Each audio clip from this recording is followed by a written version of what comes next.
Assalamualaikum warahmatullahi wabarakatuh. Anak-anak, bagaimana kabarnya anak-anak hari ini di rumah? Masih sehat semua ya bersama keluarga? Semoga anak-anak bersama keluarga di rumah tetap dalam keadaan sehat walafiat. Sehingga anak-anak tetap semangat dalam menerima pelajaran. Anak-anak, pagi ini kita akan kembali mempelajari materi pendidikan agama Islam. Seperti biasa, sebelum pelajaran kita mulai, mari kita sama-sama berdoa dulu. Semoga ilmu yang anak-anak pelajari pada pagi hari ini mudah difahami anak-anak dan menjadi ilmu yang bermanfaat. Bismillahirrahmanirrahim. Rabbi zidni ilma warzuqni fahma. Amin. Anak-anak, kemarin kita sudah mempelajari yaitu mari mengenal rasul-rasul Allah. Anak-anak, kemarin rasul-rasul Allah yang wajib kita ketahui jumlahnya ada 25. Sekarang yang kita pelajari kali ini yaitu tugas dan sifat wajib yang ada pada rasul-rasul Allah. Anak-anak masih ingat kemarin nama-nama rasul Allah yang jumlahnya 25? Sudah hafal semua? Ya, anak-anak pasti sudah hafal nama-nama rasul yang wajib kita ketahui. Anak-anak, pada pagi hari ini pelajaran kita yaitu tentang tugas rasul dan sifat-sifat rasul. Anak-anak, tugas dari Rasul Allah itu sendiri yaitu memimpin manusia agar hidup sejahtera, bahagia di dunia dan di akhirat. Maka anak-anak, tugas seorang rasul itu sungguh berat ya. Karena tugasnya yaitu membuat hidup sejahtera baik di dunia maupun di akhirat. Nah, agar tugas yang diemban oleh para rasul ini berhasil, maka Allah pun memberikan bekal kepada para rasulnya, yaitu dengan beberapa sifat wajib yang ada pada rasul. Nah, apa saja sifat wajib yang ada pada diri rasul-rasul itu? Yaitu satu, siddiq, yang artinya jujur. Dua, amanah, yang artinya dapat dipercaya. Tiga, tabligh, artinya menyampaikan. Lima, fatonah, yang artinya cerdas. Nah, anak-anak, kenapa rasul-rasul Allah diberi sifat wajib oleh Allah ini? Ya, karena tugasnya yang tadi sangat berat, yaitu membuat manusia bahagia dunia dan akhirat. Maka rasul harus punya sifat wajib siddiq, yang artinya adalah jujur. Nah, seorang rasul ini semua yang dikatakan, yang diperbuat itu adalah benar. Karena semua ucapan dan tindakan rasul-rasul Allah itu sesuai dengan wahyu dari Allah. Jadi semua yang diucapkan oleh para rasul, semua yang dilakukan oleh para rasul itu sesuai dengan perintah dari Allah. Ya, jadi pasti benar. Karena Rasul itu sebagai tauladan, maka Rasul itu jujur dan benar. Ya. Kalau ada seorang yang tidak jujur, maka dia tidak mungkin menjadi seorang Rasul. Karena sifat wajib bagi Rasul yang pertama adalah siddiq, jujur dan benar.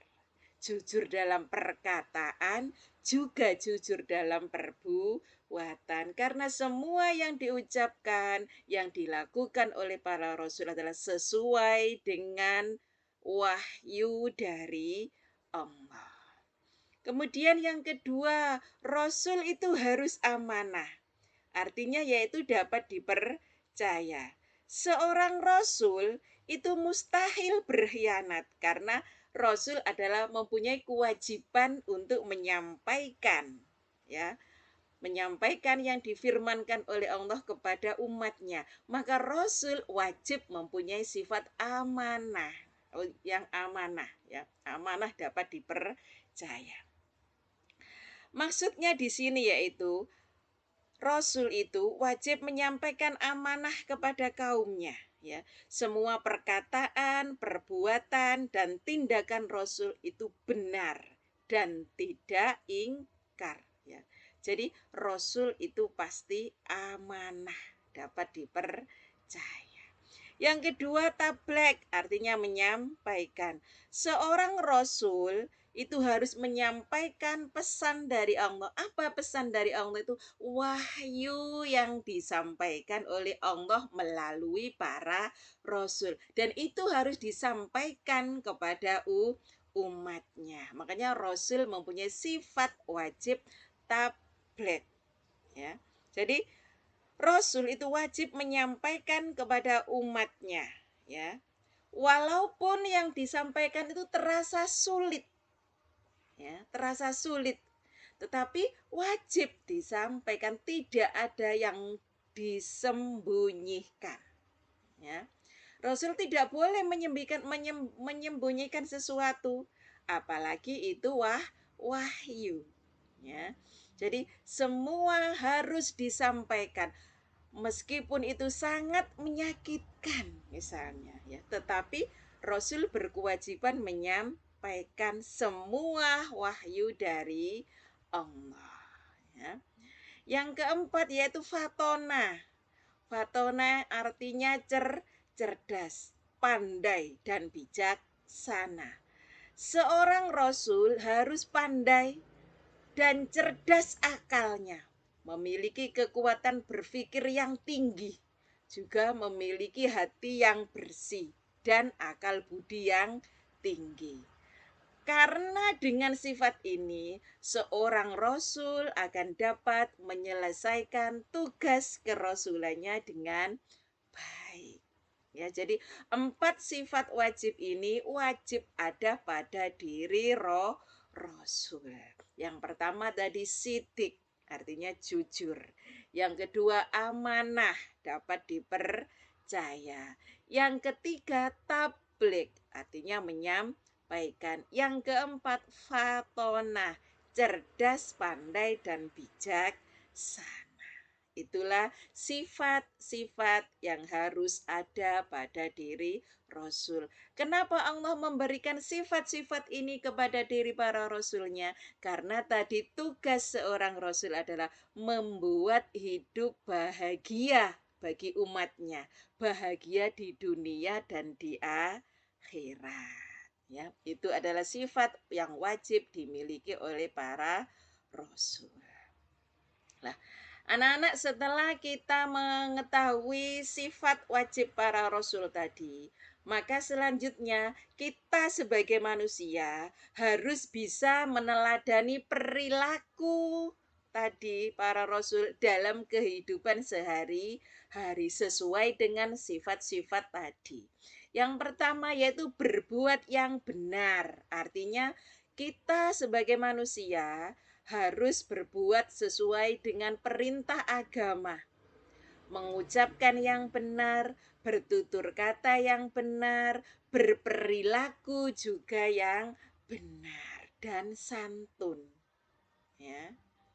Tidak hanya benar tapi juga santun. Yang kedua, kalau kita dipercaya oleh seseorang, maka kita pun harus berlaku jujur. Misalnya, kita dipercaya oleh seseorang untuk mengantarkan makanan ke tempat yang dituju. Kita pun harus menyampaikan itu. Karena orang sudah percaya kepada kita, maka kita pun harus menyampaikan pesanan tadi yang diamanatkan kepada kita. Oke. Kemudian yang ketiga, kita juga harus membiasakan memberi pesan yang baik kepada teman maupun kepada orang lain. Nah, pesan itu kita mulai dari mana? Dari diri sendiri dulu. Diri sendiri ini diberi pesan yang baik, ya. Berbuat baik. Setelah diri sendiri, kemudian ke keluarga, kemudian kepada teman, kemudian baru kepada orang-orang yang ada di sekitar kita maupun orang lain. Kemudian yang keempat, kita harus jadi anak yang cerdas. Cerdas apanya? Bukan hanya cerdas akalnya saja, tapi harus cerdas nuraninya. Cerdas dalam membaca situasi. Kalau orang hanya cerdas akalnya tanpa dibarengi cerdas nuraninya, maka tidak baik jadinya. Ya, akalnya saja yang cerdas, tapi tidak punya nurani yang bagus, nuraninya tidak cerdas, maka itu justru tidak bagus. Maka kita harus menjadi orang yang cerdas, cerdas akal, cerdas nuraninya. Ya. Itu anak-anak yang bisa Bu Guru sampaikan pada pagi hari ini. Semoga apa yang sudah disampaikan Bu Guru tadi bisa difahami oleh anak-anak.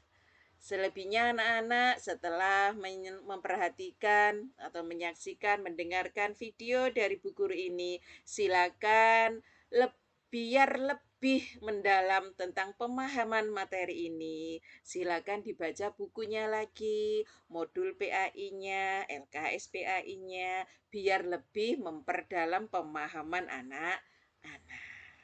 Akhirnya pelajaran pada pagi hari ini, mari kita tutup dengan bacaan hamdalah. Alhamdulillahi Rabbil Alamin.